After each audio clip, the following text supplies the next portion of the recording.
I was walking through the corridor here while you guys were having lunch. It was possibly one of the most vibrant lunches I've seen. A lot of chatter, a lot of exchanges of cards, a lot of exchanges of ideas. I think, Mayor, we don't know, you've kind of, the goal for the day, I think, was done over lunch. There is more to be done over networking and drinks, but really, a day like this is really about meeting people, figuring out how people are doing what they're doing, exchanging ideas. So it was really good to see. I hope my session leaves you with an idea or two, and then we take it forward over networking and drinks. Let me tell you who I am. The lady told you a few things about my background, but that's really not why I'm here. I've got about 23 years of experience. I have been in sales and marketing almost 12 years in sales, 11 years in marketing. I've bought services in my career. I've sold services in my career, consumer products, B2B products. I've done a lot of offline work, and the last 24 months have been online. So if I'm here, it's possibly to share with you that I've tried to do something I was very scared of, which is leave my offline persona behind and try and adopt to an online persona and try and recreate myself in a world that is getting digitized faster and faster and faster. I'm Venkatesh. I run a marketplace for services. We do professional services, sales and marketing agencies are what you find with us. It's called growcurve.com. It's about 18 months old.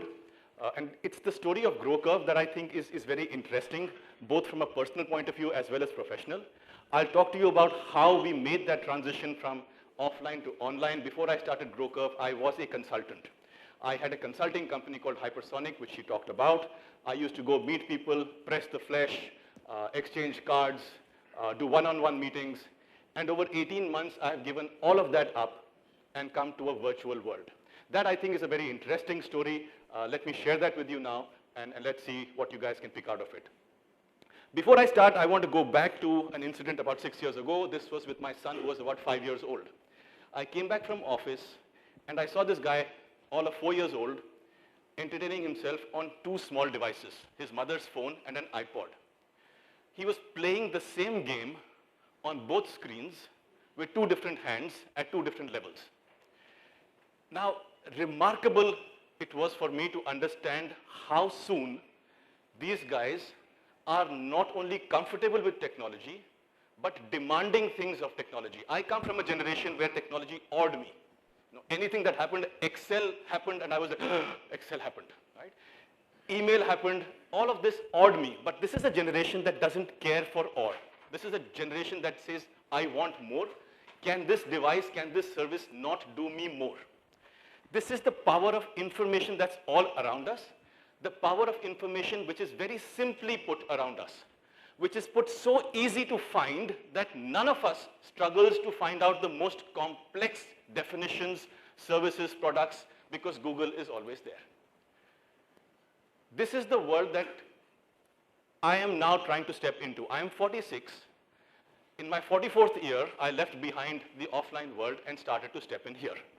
And over the next 30 minutes, let me tell you what my experiences were, why I think it's important each of us has to think of an online persona, why I think over the next 10 years, what we are seeing now is going to accelerate at a rate that's going to be phenomenal. None of what I'm going to tell you about is either difficult or path-breaking, earth-shattering, what they call hacks. None of this is a hack. This is just simple steps that need to get done day after day after day after day, and you will realize one day that you can leave behind the offline world and step into the online world with just as much ease. Let's start here, marketing and sales. This is really the fundamental question of why all of us are in this room. Right? Very simple definitions I love.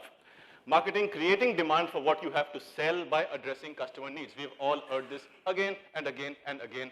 What is marketing? What is sales? Sales, helping those who need what you have to make a decision. The reason I like this definition of sales is it implies that who you are meeting to close the deal already wants what you need. If that has not happened, you're not going to be able to sell. The job of a salesman is not to start creating demand in the traditional sense of how we have looked at sales and marketing. Marketing is supposed to create demand, and sales is supposed to go and close the deal. This is extremely important as a starting point for what has now started to happen on the online world. In the online world, the two are now getting closer and closer and closer. They're just getting enmeshed. There is no distinct separation between marketing and sales. There just isn't. Because the information is so widely available that your buyer expects you to be a marketer and a seller. He expects that you are the person that has created the demand and you are the person that is coming now to close the deal. This entwining of marketing and sales is really fundamental to what I'm going to talk about in the next few minutes. This is what online will have to help you with. It will have to position you as somebody who is the complete package, not just one half of this marketing and sales alliance.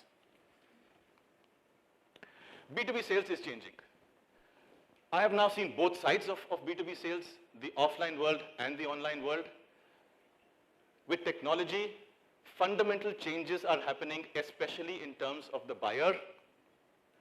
Let's start here. Founders who have won TechCrunch awards over the last decade, the average age at the time of founding was 31. For people selected by Inc. magazine as founders of the fastest growing startups, the average age at founding was 29. These are the people that make decisions about buying my services today. And more and more and more, as entrepreneurship rises, people come out and start to do things of their own. The average age of the buyer, and these guys buy services worth crores of rupees, is getting younger and younger and younger. I don't know about you, but that scared me a lot. These are 2 generations away from who I am. These are 29 years old. And they're making decisions that I was making when I was 46. They're making decisions of 50 crores, 100 crores. This is how the world is changing. The buyer is changing, right? And if you look at what's happening in 2020, what we call millennials, age 23, 38, they're almost 50% of the buyers that we will face today. It is happening, it has been happening, it will happen faster.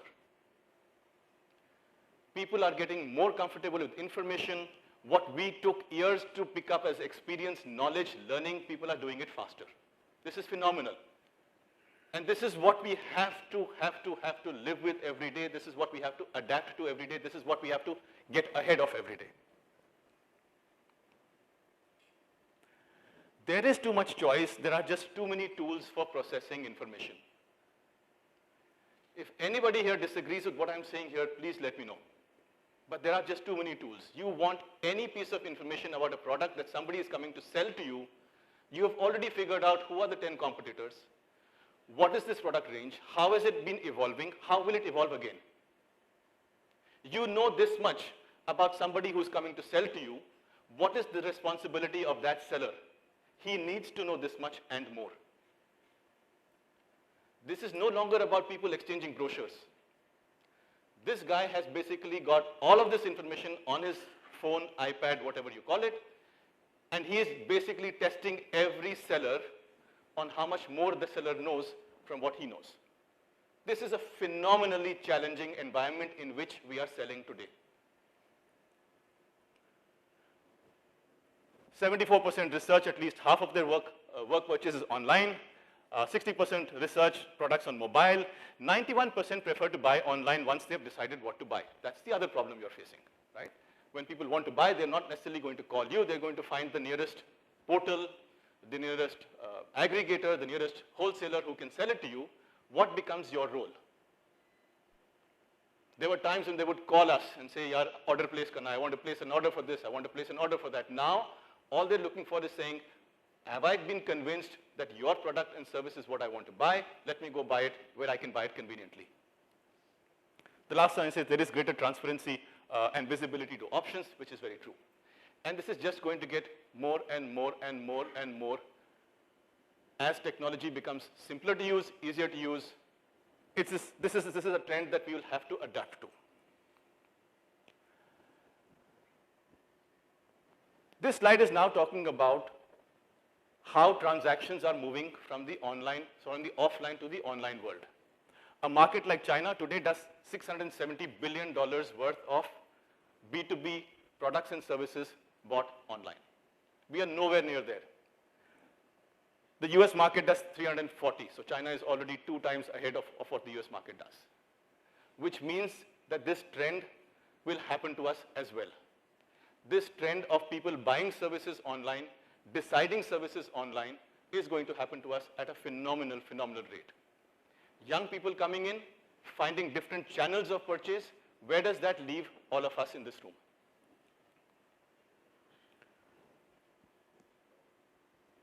This is what we know about the Indian economy, 2.7 trillion US dollars, total e-com is 38 billion. Do you realize how small our e-com market is today? Insignificant. If you look at B2B within that, it's $4 billion. So what I'm talking about today may not be so visible to us in front of us, but these trends, this tsunami of online first is going to hit us very hard. We hear of Udaan, we hear of these companies every day, industry buying. What are these guys trying to do? They're basically preempting what has happened in China 5 years ago. They're now saying is going to happen here. Let's start setting up rules, processes, services to enable online purchase. Where does that leave us? Where does that leave the warriors of the offline world when the world of buyers is shifting online? Some examples of Indian B2B websites, right? Industry buying, India Mart, Amazon. Let's come to the emerging rules. As I say rules, these are being redefined even in my career, in my life every day. But this is what I've compiled now over the past 15 months. Strangers going on dates with strangers. Tinder. Is that very unusual now when we hear people talk about Tinder, Bumble, all of these services? And what are they doing? They've managed to get 2 strangers across the table for a dinner. How have they done that? They've done that because the 2 strangers believe technology lets me know everything about her, him. Could we contemplate anything like this 5 years ago? The underlying power that technology is giving us to establish trust is what these examples tell us. Strangers on taxi rides with strangers. Right? There would be a taxi company near my house and we would be told, dial this number, only take him, we know Sardarji. Right? Now I don't know the taxi guy. Every day I take the cab, I don't have a car for 5 years, I take an Uber 6 times a day. Each of those drivers is different, I don't care. Because technology has made it safe for me to buy these services. Anything goes wrong, I trust Uber to prevent the worst thing from happening at the press of a button called SOS or something, and it stops. I trust them to have verified the drivers. I trust the drivers to be so embedded into the Uber system that they are not going to mess around with me. But again, simple examples of how trust is getting established online. And this is really the fundamental to what any of us will have to do going forward. Understand that trust getting established online is reality, is happening everywhere, and must happen in the business we are in. Strangers buying books from strangers. 10 years ago, buying a book on Flipkart was, let's try this. Today, we buy TVs worth 2.5 lakhs, 4 lakhs, 6 lakhs on Amazon and Flipkart and don't think about it. Why? Because we are confident if anything goes wrong, there is technology taking care of it. Technology has verified who the buyer is, who the seller is, the transaction is complete. There is Amazon that's going to help me. In every aspect of our lives, technology is forcing us, compelling us, coaxing us to trust strangers. Which means, what is the purpose of my recognizing my Sardarji driver anymore? What is the purpose of my buyer recognizing my face anymore? There is no trust left in that. Or, if that trust exists, it is easily established with 1,000 other entities trying to sell to him. That's what technology is telling us today. I'm assuming all of you are on LinkedIn. I could be off by 10%, but I'm certain all of you are on LinkedIn. What does LinkedIn help me do about you? The minute you leave me your card, whether this could be absolutely true, Ankit, and I will accept your invitation later today, but it gives me a complete history of what all Ankit is doing, has done, his online persona. Who does he know? Who talks about him? This is power about a stranger that I did not know 10 minutes ago, but 1 hour from now, I will know whether I want to be his friend or not. I want to be his professional connect or not. Did we ever have this kind of power in our hands before? This is what we are facing every time we are trying to go and sell to somebody. He already knows 10 other people who sell the same thing that I'm selling. He knows everything he wants to about me, everything he wants to about those 10 people, to make a decision of who is more trustworthy. Because it's technology now that's compelling him to choose his trusted partner. It's no longer 10 handshakes, no longer 10 cards, no longer 10 brochures. It's what do I recognize of this person? And we're talking about a generation that meets people online every day. They trust what's happening. They trust what Facebook is telling them. They trust what LinkedIn is telling them. Unfortunately, they also trust what WhatsApp is telling them, but that's part of life. Strangers will buy products and services even if you're a stranger.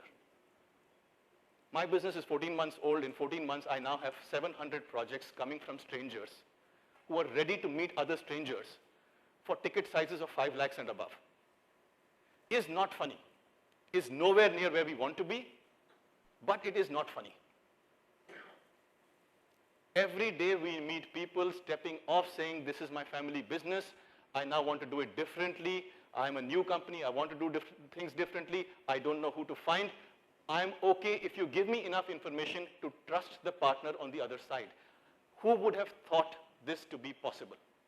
Where does that leave me as a consultant, going office to office, shaking hands with people, saying, this is who I am, take my services, when online, I can find a far better range, a far more robust, relevant range.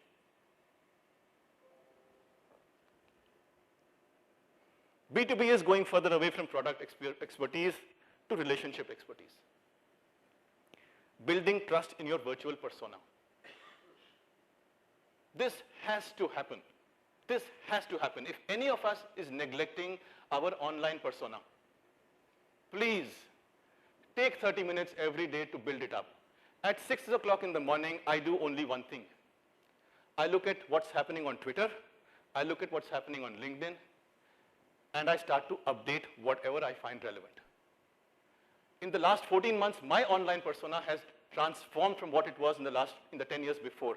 And I would seriously request each of you to set aside that 30 minutes, that 45 minutes as a discipline every morning, every evening, while you're driving to office, if you're getting driven by somebody, while you're in the metro.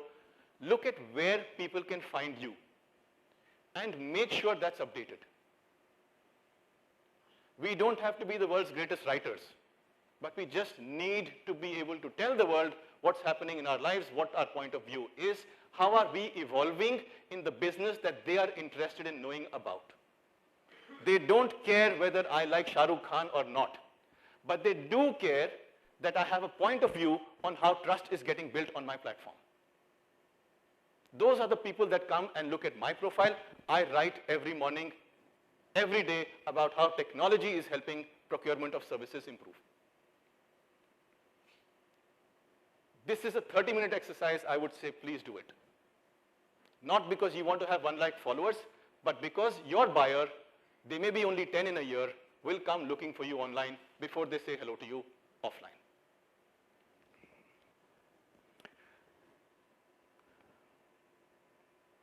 B2B is going from on-site to off-site.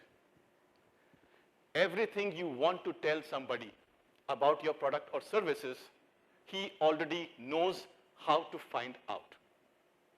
All he is trying to do is figure out what is the most transparent, unbiased information I have about your product and service. This is the most critical learning we have from our 15 months. Unbiased. Every time he meets me across the table and I talk about my service, he knows I am biased. He cannot trust me. What he's looking for is unbiased sources. What he's looking for is places where I don't expect him to come looking for me. That's where he wants to judge who am I. He wants to hear my conversations with people that he thinks I don't want to tell him, or I will not ever want to tell him, or I may not remember to tell him.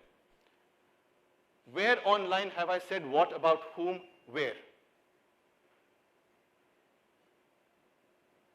This is nothing unusual anymore. This is just the way business is conducted.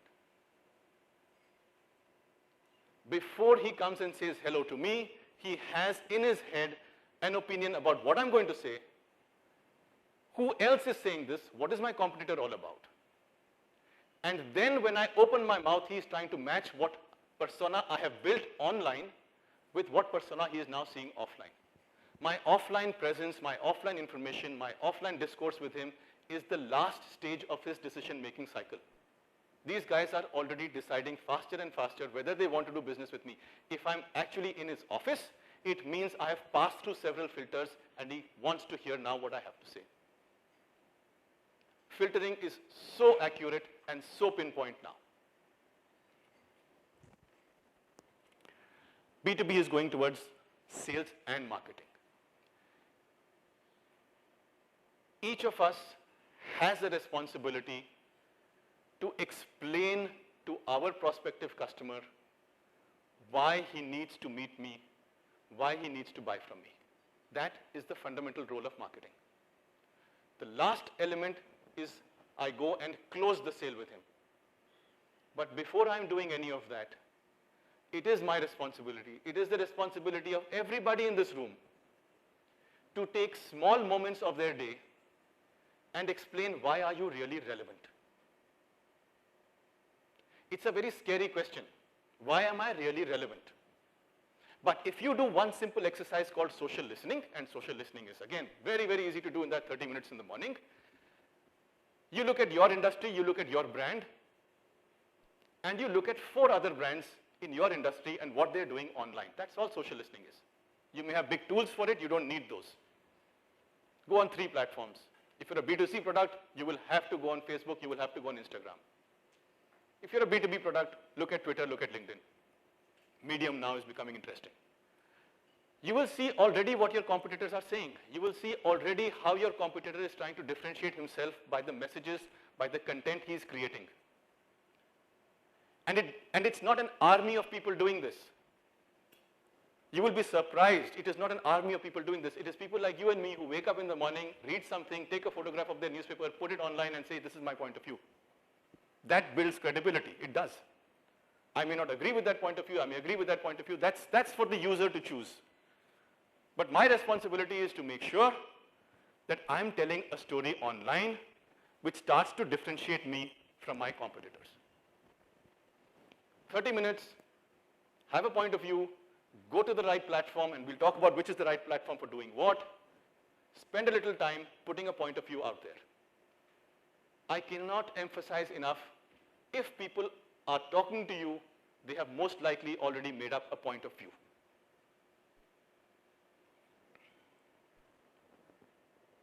Here we go.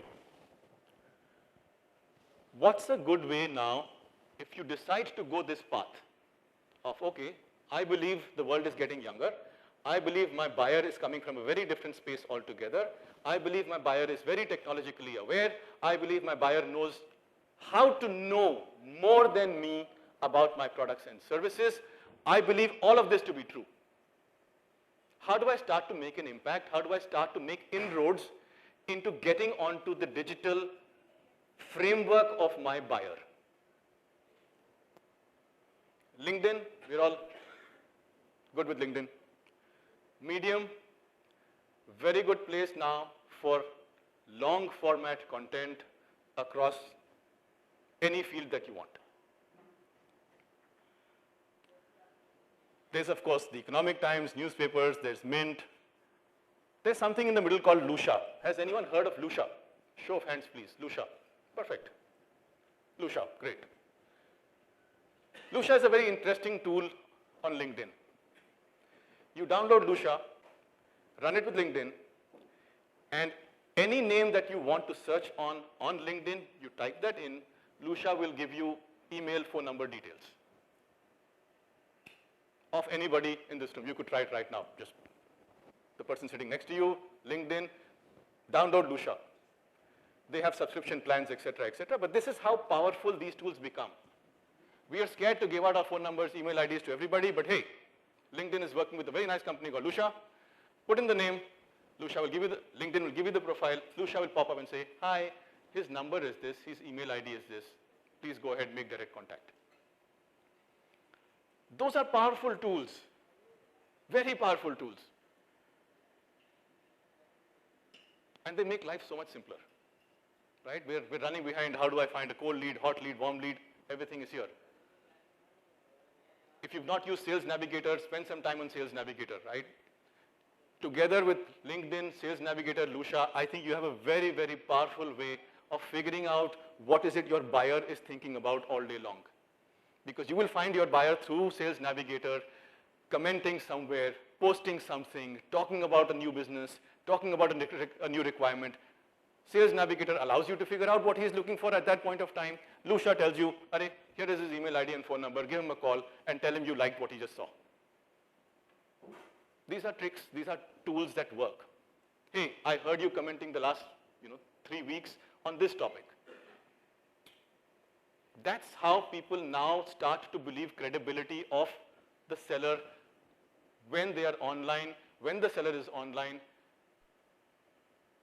The unexpected moments of truth are what technology allows us to find out about each other. The masks that we can put on disappear, really do disappear.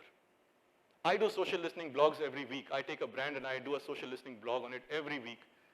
It's phenomenal what you think the brand is trying to do, and it's phenomenal what you think consumers are picking up and talking about the brand. You can't hide anything anymore. What would you do on each of these platforms? This is just very quick shortcuts. LinkedIn, it's about you. Your experience, your success stories, your point of view, your functional expertise. You comment on stuff that relates very, very tightly to you in a professional context. Medium is long format stories. If you like to write, if you have somebody in your team who loves to write, want to talk about a case study, want to talk about an experience, want to talk about how somebody finally managed to buy something, you want to talk about how you as a buyer crossed over from one position to another, wonderful place. Twitter is about your point of view. Now this is a very, very dangerous tool, if I may say so, because 9 out of 10 companies that I have worked with, analyzed, studied, get this wrong. Twitter is about relevance. There is a reason why the company is called Twitter. It's a tweet. It's very short, and it keeps happening. Tweet, tweet, tweet, tweet, tweet, tweet, tweet, tweet, tweet. A simple way to remember what Twitter is all about. Twitter doesn't work if you do one tweet a week. No, that's LinkedIn or that's Medium. If you are on Twitter, then you have to realize I need to do 3, 4, 5. I think the ideal number they talk about is 5, but they're always likely to still give you a bigger number than less. But Twitter is about that. You need to be there 3 times a day, and you need to be topical. You cannot on Twitter talk about what happened in 1945. You cannot talk on Twitter about, hey, this is a great point of view I have, here is, Twitter gives you only that many characters.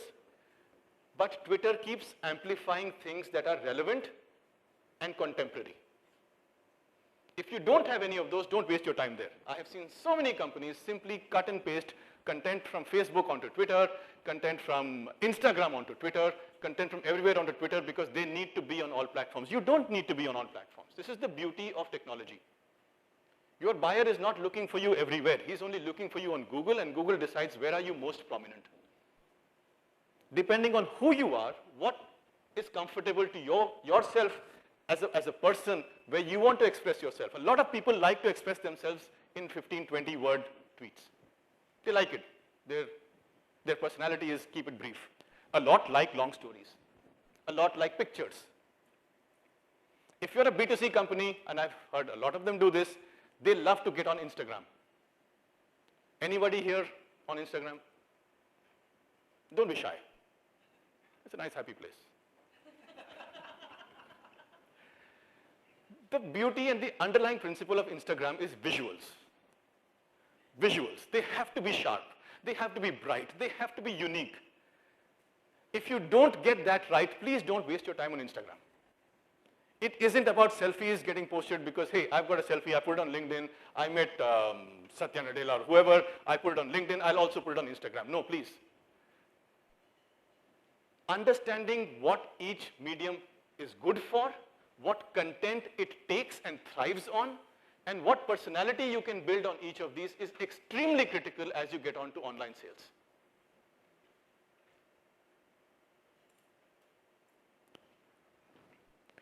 And the last, not the least, PR. It is really your 155 millimeter howitzer. You want to blow a big hole in the mass consciousness of your TG very quickly. You just have to do that. It's expensive, no doubt about it, but it gives you reach that is phenomenal, relevant, quick. Right? So again, each of these really I leave to you as you decide to make the transition from being somebody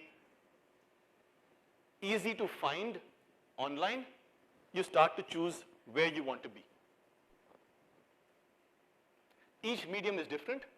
Each responds to a different type of buyer. Each responds to a different type of content and therefore a different type of seller.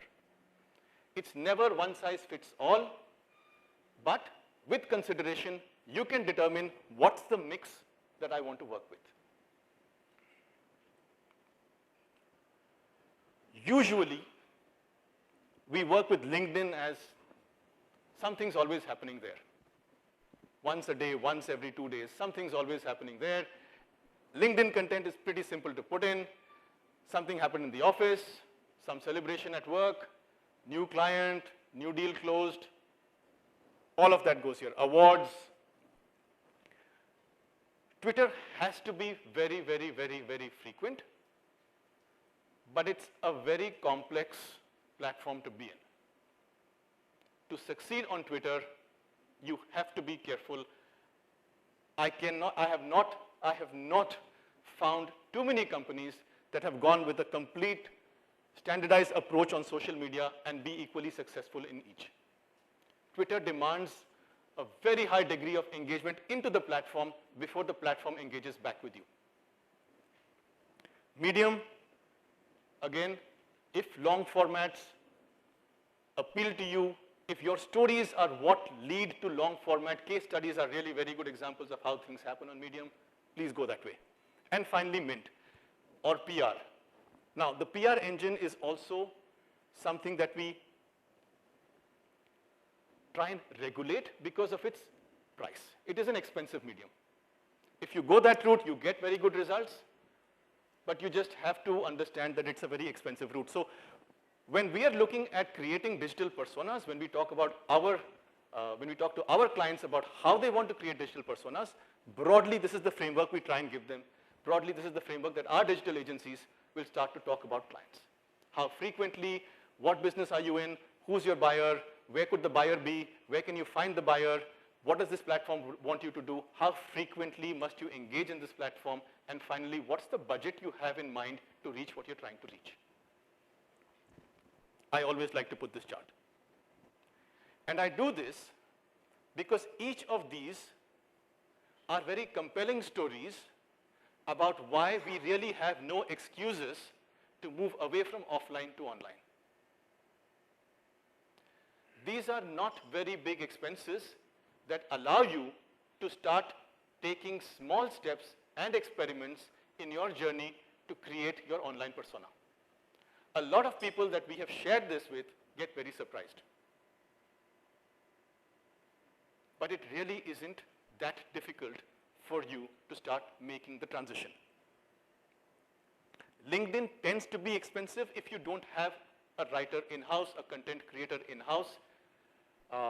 LinkedIn also in that money gives you several services the others don't. Typically an agency that takes that much from you will help you in an outreach program. They will kind of make your profile, they will create content for you, they will find the profile of your prospective clients, start doing an outreach on your behalf and give you back warm leads. Right? So LinkedIn gives you that power as long as you have established that your buyer exists in the LinkedIn universe. It is by far the most precise amongst all of these other engines, the most precise way to find business leads.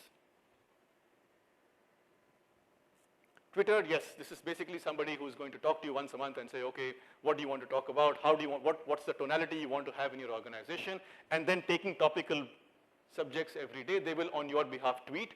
If you want somebody to do that, that's typically 10 to 15,000 a month. Medium is essentially 5, 6 articles somebody is writing on your behalf. Press, PR tend to be expensive routes. So as people start to make a transition offline to online, the journey starts with figuring out who's my buyer, what is he looking for, where do I find him, what kind of information are my competitors providing, what's the persona of my competing product, service, where do I fit in all of this, and then start to make bets around where do I want to start investing and creating my digital footprint. High impact solutions versus solutions that build up over time. That's really what I wanted to talk to you about. A transition that was forced upon me perhaps, a transition that's going to be forced upon all of us as the world digitizes. Our roles as providers of information become less and less and less. Face-to-face become less and less offline. Our roles as providers of information is now something that is evaluated every day. Even while we don't realize, somebody out there looking to buy my product or service is actually doing a search on what GrowCurve is about. When he does GrowCurve, he's doing a search on what Venkatesh is all about. When he is comfortable with these is when the client actually comes to my platform and says, let's start to begin a transaction. This will happen with every one of us. This is happening with every one of us. My journey has shown me taking small steps every day, 30 minutes between 6 and 7, 30 minutes, allows me to start talking to a person who is digital first. Any questions? Happy to take them. We've got another 7 minutes and 35 seconds. Yes, please. Especially like launch lectures on moving to online and the importance of digital. Where there is a divide it's all these are just platforms. You talked about replacement of sales team because now we are going online. It is actually reskilling of sales team. People who need to use these platforms effectively, write articles. You cannot just outsource it to an agency and expect them to write expert articles about your organization. Right? Superb. And that is an investment too. You miss speaking about that. Superb. Okay. I will agree and disagree with some of the things that you're saying. That there is reskilling is phenomenally true, right? Each of us here have to reskill. I am reskilling. I am in the journey of reskilling. There are those that are way ahead of me and I read about them, look at what they've done. Reskilling is critical. When you're talking about content and you said, can I outsource content? The answer is really a range of responses, depending upon what is your product and service. There are content writers who go very deep into technology and write about technology. And you will be surprised how effectively they can position your brand, your service in a technology landscape. There are those that are not comfortable with technology, but can write about what the consumer is thinking today. And how does your product fit into that? Ideally, yes, you want all of this in-house. Ideally, you want your own team to be able to create all of this content. We think that journey is a very long one. It truly is a very long one. In between, what do? You have to find, so this is a mix of what I do in those 30 minutes, that's me, and you can tell it's his personality that's coming through. And what my agency does in the other 23 hours, 30 minutes of the day, and I use a mix of both. I just want to add one point to that. See, you spoke about, the trust of having known that team. Yeah, that yes, example yes. you gave. I just want to extend the same thing here. See, when you write your content, when you are the person who are doing the work and you understand your product and you write the content, even online, I think it's much more capable of transferring very evident who is the person who's writing the article, you know. So if you don't make that investment in people who understand the product well, who are committed to the product, I think it comes through in even your people and your country. I'm just going to give you one response and then we can kind of take it offline. On my blog, there are about 85 notes on my blog now. You will not be able to tell which I have written and which I have not written. The investment that you will put on retraining somebody to write, if you put 1/10 that investment into a writer to tell him how you write and what you want written, the results are pretty close. I see your concern. All I'm saying is, no, there are people who write 10,000 words a day for different types of industries, different types of clients. Their job is writing. You should take a punt. Take an experiment, run it for 4 weeks, let them send you 4 pieces of content, pass it around in your network and see who can tell the difference between what you've written, what they've written. It's a fantastic world.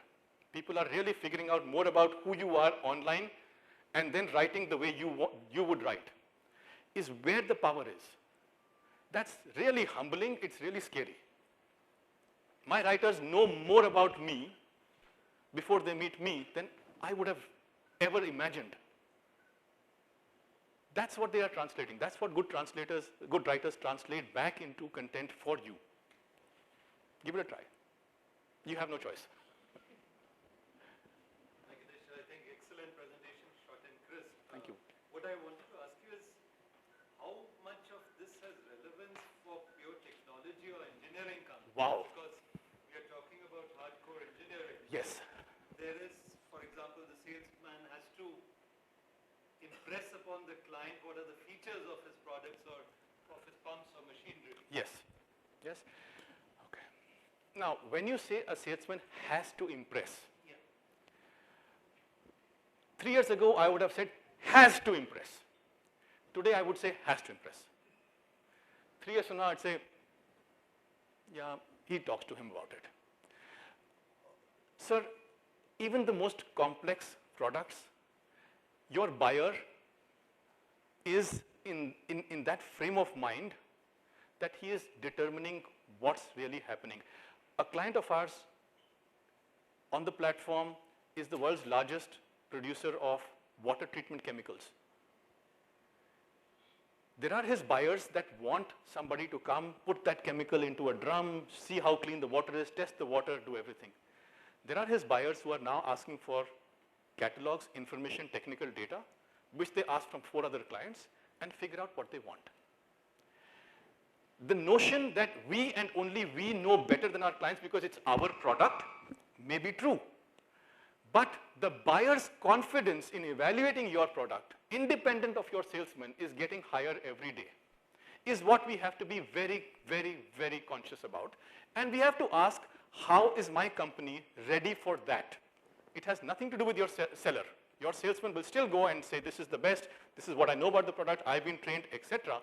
But remember, your buyer is available the other 9 hours in the day to search independently. The power of that search is what you have to be aware of and be ahead of. Where he's searching, you must know, whether it's your seller going and selling or not. Where is this guy actually searching for all of this information? Am I there?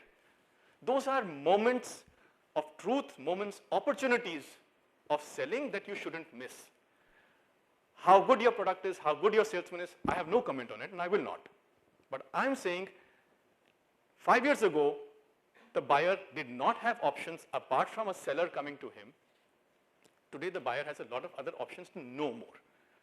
Block every one of those opportunities with your presence is the message here. It is not to say replace one with the other, but it is to say that that guy needs help today because his buyer is a very tricky, intelligent, tech-savvy, or he's getting that way. He's getting that way. And our seller needs help. Our seller needs help. That's all I'm saying. You can't leave him alone now. You can't leave him alone to go knocking on doors. You can't leave him alone. Send him with Lucia. Hey, don't waste your time. Here's Lucia. nice pretty icon comes saying, hi, I'm Lucia. Use these tools is what I would keep saying. Never, message is not about the sales guy is not relevant. No, hey, we're all. The message is there are just too many options for a buyer to learn things that a salesman may not always be able to provide at the time that the buyer is actually searching. Let's help him. Yes, please. I just have a question.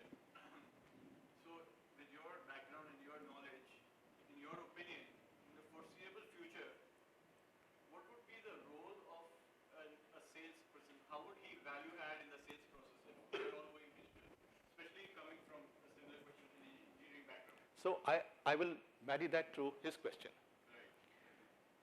I think the word salesman, and you go back to the first definition, is basically somebody has decided he wants your product, the salesman is going to close the deal.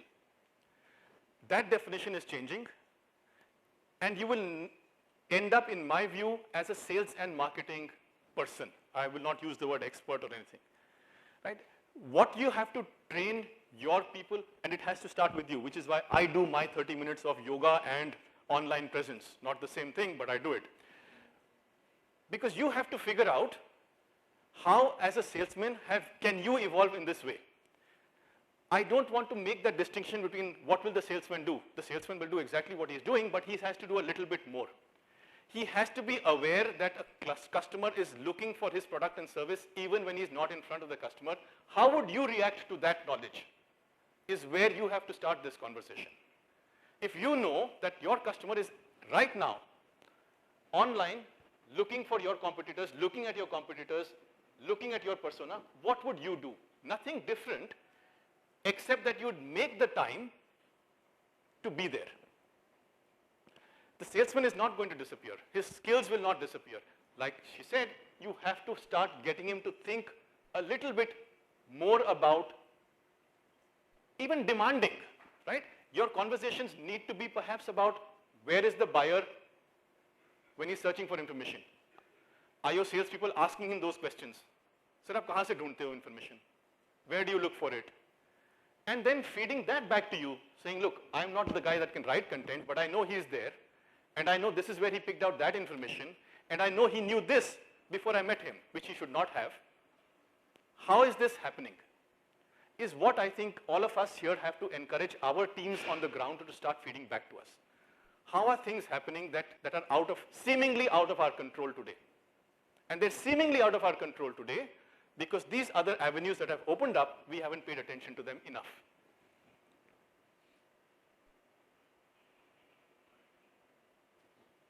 Hey, time's up. If there are any other questions, I'm happy to take them. Oh, there is one more. Can I stretch time? Can I stretch?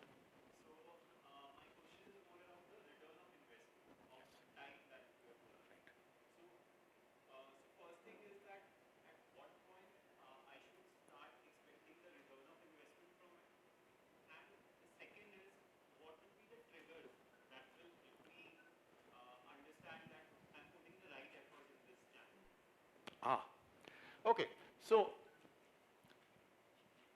there is no end to am I putting the right effort in this channel? Because every time you start to get a return on a certain channel, you will just go deeper and deeper and deeper and deeper into it. What is the, look,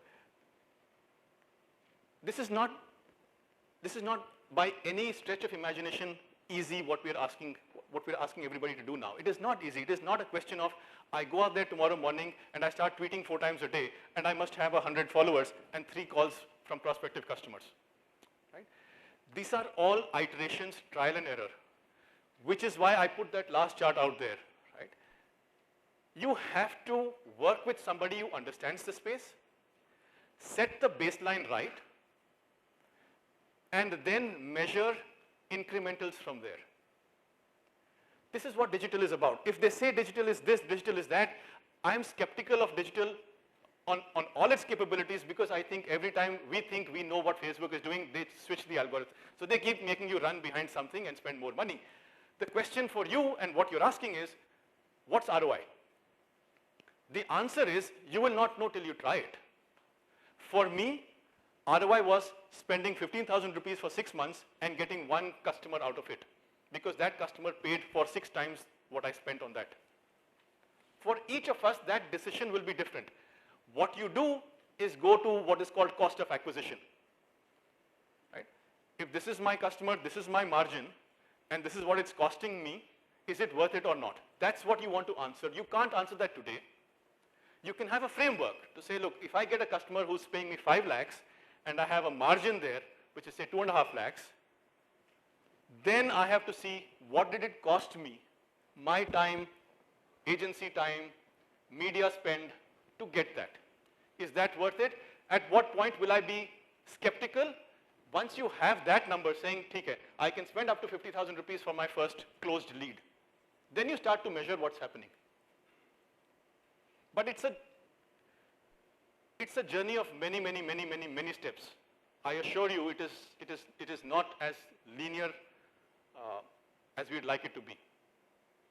But it is more important than anything else an investment of your time, either with somebody who knows digital marketing, either with somebody who knows platforms, but it's really to take that first step and say, look, I'm trying to do this.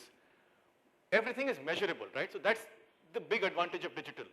I did this, how many people came to my website? I did this, how many moved in the funnel? I did this, how many moved in the funnel? That's measurable. So don't spend lakhs and lakhs, which is why I always put that slide.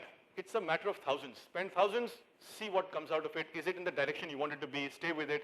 Otherwise, go back and think again. But it is a very, very interesting, dynamic field that I would just say, take steps to get into. To start with, just put on something on LinkedIn, see if that's interesting. You have to start somewhere. Don't start with spending lots of money. That's my only request.